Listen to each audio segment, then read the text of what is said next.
Hari ini kita akan melihat bagaimana untuk membina kekunci dikotomi. Okey, di sini diberikan kepada kamu ada 5 haiwan, iaitu ikan, beruang, ular, belalang dan juga cacing tanah. Jadi, bagaimana kita nak kelaskan kelima-lima haiwan ini menggunakan kekunci dikotomi?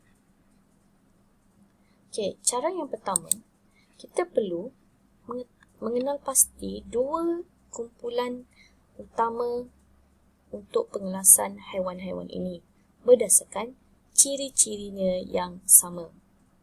Okey, jadi daripada 5 haiwan ini, kita boleh kelaskan kepada dua kumpulan, iaitu kumpulan pertama ialah invertebrata. Caranya, kita tuliskan nombor 1A dan tuliskan invertebrata, dan kita perlu membuat titik-titik, dot lines, dan tuliskan pergi ke nombor 2. Kerana sekarang ni kita masih berada nombor 1. Okey, di sini kita terus nyatakan pergi ke nombor 2. Kemudian untuk nombor 1, dia akan ada dua kumpulan utama. Iaitu yang B pula ialah vertebrata. Maka dekat sini, yang pertama, kita kelaskan kepada dua kumpulan, iaitu invertebrata dan vertebrata. Jika haiwan itu ialah invertebrata, okay, dia perlu pergi ke nombor 2. Kita akan terus lihat pada ciri-ciri nombor 2.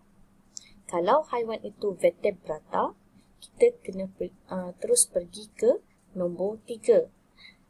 Titik-titik ini bukanlah ruang untuk kita tuliskan jawapan, bukan untuk jawapan. Okey, jadi sekarang kita tengok dulu untuk kumpulan yang pertama, iaitu invertebrata. Okey, kita perlu pergi ke nombor 2. Kita kenal pasti dulu apa ciri yang boleh mengelaskan haiwan-haiwan invertebrata ini.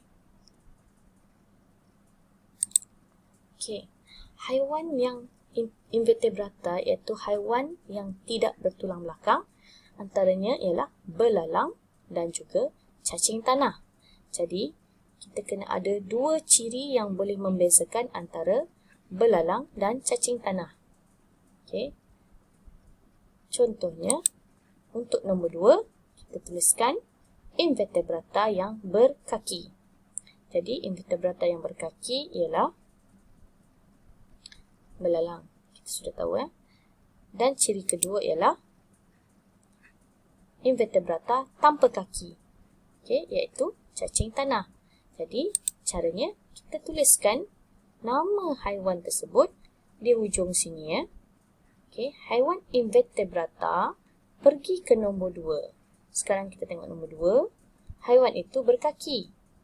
Okey, invertebrata dan berkaki ialah belalang. Invertebrata tanpa kaki ialah cacing tanah.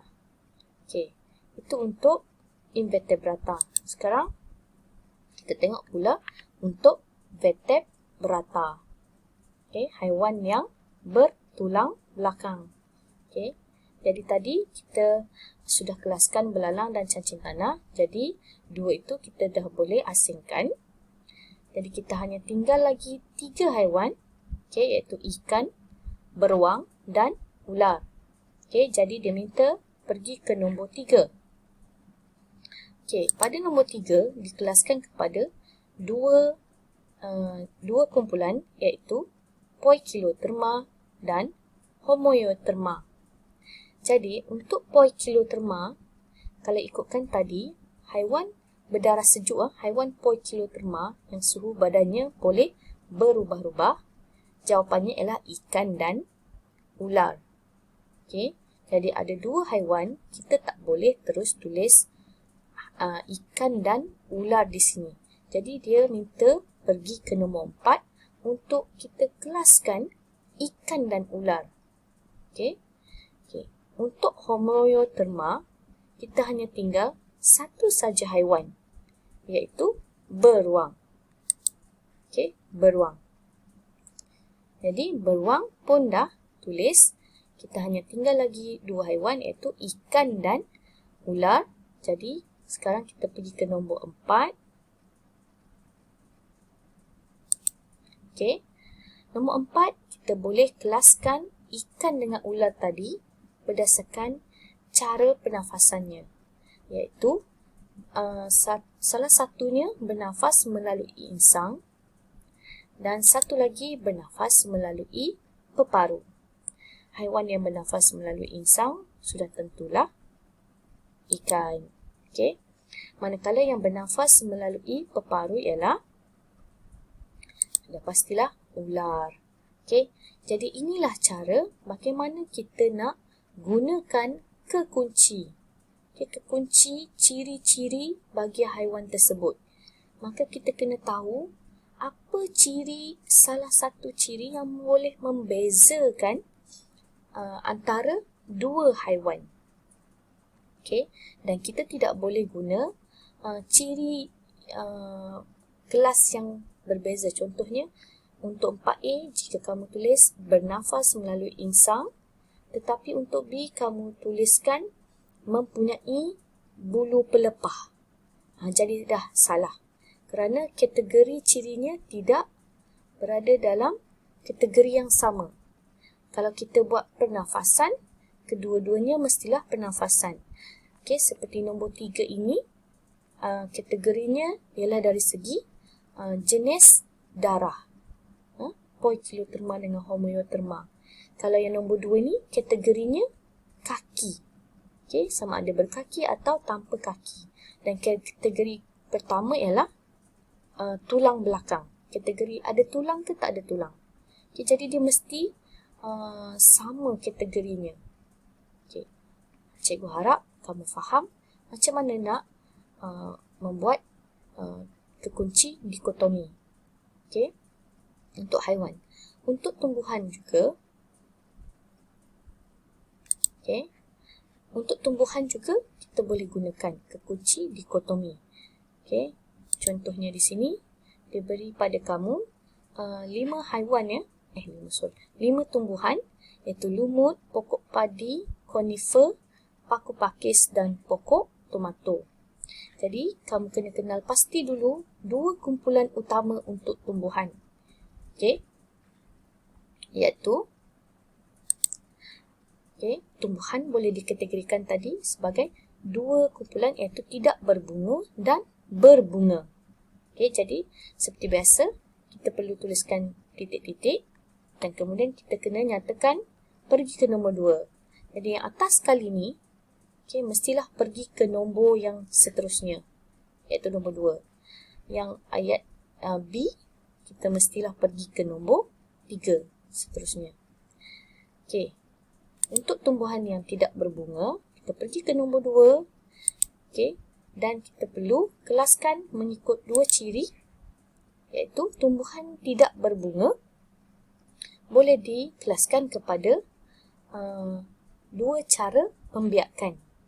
Kat sini digunakan cara pembiakan melalui spora dan juga satu lagi adalah biji benih dalam kun. Okey, jadi untuk melalui spora, dia perlu pergi ke nombor seterusnya, iaitu nombor 4.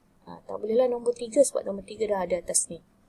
Okey, kalau yang melalui biji benih, dia dah ada jawapan. Okey, iaitu konifer saja. Cikgu ulang balik. Okey, di sini ada 5. Antara 5 ni, hanya satu saja yang membiak melalui kun, iaitu konifer. Okey, jadi 1 ni dah buang. Okey, tinggal 4 lagi. Kemudian kita teruskan dengan nombor 3, iaitu tumbuhan yang berbunga pula. Kita perlu pergi ke nombor 3. Jadi dekat nombor 3, pada nombor 3 ini, kita perlu nyatakan apa 2 kumpulan utama untuk tumbuhan berbunga. Okey, ia ialah monocotyledon dan juga dicotyledon. Jadi antara 4 yang tadi, yang mana tumbuhan monocotyledon? Ada tak? Okey, monocotyledon ialah tumbuhan yang mempunyai satu kotiledon saja, iaitu pokok padi. Dah ada jawapan. Kalau tak ada jawapan, kamu perlu tulis. Kalau ada dua pilihan tumbuhan, kalau ada dua tumbuhan yang monokotiledon, kamu kena sambung lagi, pergi ke nombor 5. Tapi sekarang ada satu saja, iaitu pokok padi. Jadi kamu terus tulis jawapan. Untuk dikotiledon, pun sudah ada jawapan, iaitu pokok tomato. Dan sekarang kita hanya tinggal dua lagi tumbuhan. Dan kita perlu teruskan untuk nombor 4.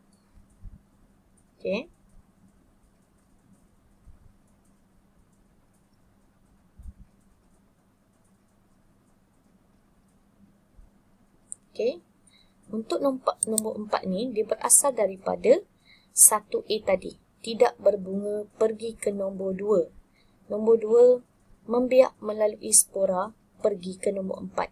Sekarang kita akan tengok nombor 4. Dikelaskan melalui jenis batang tumbuhan. Batang tumbuhan ada dua jenis. Satu yang mempunyai vaskular dan satu lagi tanpa vaskular. Vaskular ni macam lubang-lubang dalam batang saluran batang tumbuhan itu. Jadi antara dua lagi yang tinggal, iaitu lumut dengan paku pakis. Jadi paku pakis mempunyai vaskular. Ini contoh paku pakis. Fern leaf. Untuk tanpa vaskular pula, tanpa vaskular ialah lumut. Sorry ya. Tak nampak. Jawapan tanpa vaskular, jawapannya lumut ya. Lumut tidak ada vaskular. Sebab dia sangat kecil. Jadi kat sini tak boleh nak nampak jawapannya. Dekat sini dah ada.